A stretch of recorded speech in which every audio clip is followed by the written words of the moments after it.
Good day guys! Ito na naman tayo. Magluto tayo ng crispy pork bones. Pero bago yan, intro muna tayo.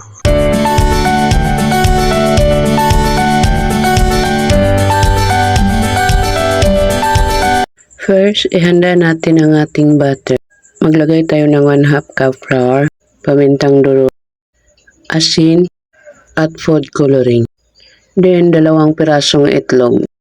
Tapos haluin para mag-well combine ang mga sangkap.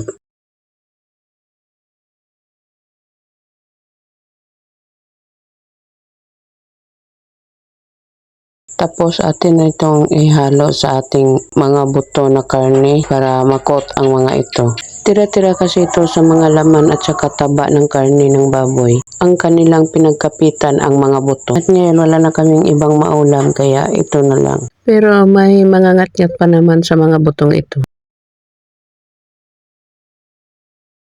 At ngayon magsimula na tayong magluto. Maglagay tayo ng mantika sa kaserola. Tamang-tama lang para sa ating lulutuing buto ng karne. At isa-isa na nating ilunod o iprito ang mga buto ng karne hanggang sa ito ay maluto. At kung sa tingin nyo luto na yung kabilang side, baliktarin naman natin para yung sa kabila naman yung maluto. Isa-isahin din natin sa pagbaliktad. At dahil luto na rin yung sa kabilang side after natin mabaliktad, isa-isahin na rin natin itong hanguin para masimulan na ang kainan.